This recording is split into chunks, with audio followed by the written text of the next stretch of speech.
Ok les Diz, aujourd'hui on se retrouve pour une nouvelle vidéo sur comment organiser son dossier et ses plans de travail pour envoyer à un client. A tout de suite.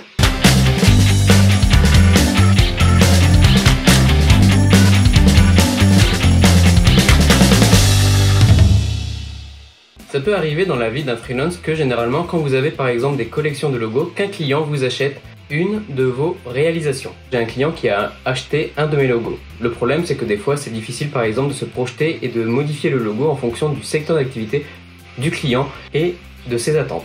Le client m'a envoyé un brief assez rapide concernant celui-ci. Ça concernait donc l'achat d'un logo et aussi de son activité principale qui était justement un coffee shop. Généralement, un coffee shop, c'est un cadre simple et flexible, des horaires de consommation souples. Que ce soit pour lire un bouquin, travailler dans son coin, rencontrer des amis ou encore un rendez-vous professionnel, c'est avant tout une équipe de professionnels du service avec également le sourire. Ce n'est jamais facile justement de se positionner quand on ne commence pas une identité visuelle de A à Z. Là, le client a acheté un de mes logos et c'est à moi par exemple de réutiliser ce que j'ai fait en amont pour le retransformer et lui donner une meilleure position en ce qui concerne le secteur du client et de ses besoins. J'étais parti sur des couleurs un peu plus chaudes en ce qui concerne le côté chaleureux, le côté sourire, le côté joyeux. Et au contraire, j'ai voulu rajouter une teinte froide. Et l'entre-deux, j'ai voulu prendre du vert. Malheureusement, ce n'était pas la bonne solution. Quand vous avez du mal à vous positionner sur un logo ou même sur un client, faites un mood board.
Le mood board est tout simplement une planche d'inspiration, c'est un assemblage d'images, d'objets ou de mots que vous pouvez utiliser pour exprimer le style choisi dans le cadre de votre idée créative.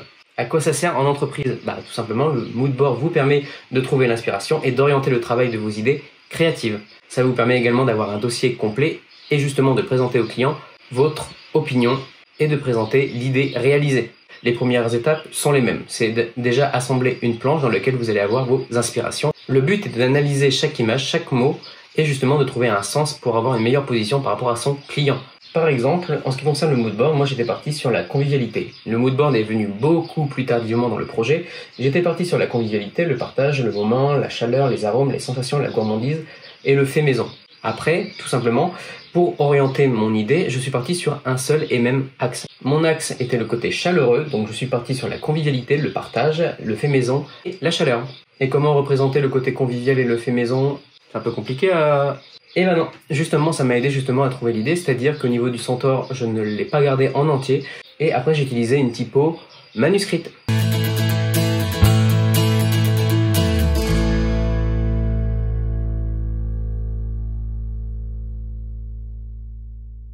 Donc voilà les Diz, j'espère que vous avez apprécié la vidéo sur le mood board et sur le dossier de présentation. Je reviendrai vers vous avec de nouvelles vidéos sur le statut de freelance. N'hésitez pas à laisser un commentaire en bas de la vidéo et à vous inscrire à la chaîne YouTube, ça fait toujours plaisir. Et on se retrouve pour une prochaine fois.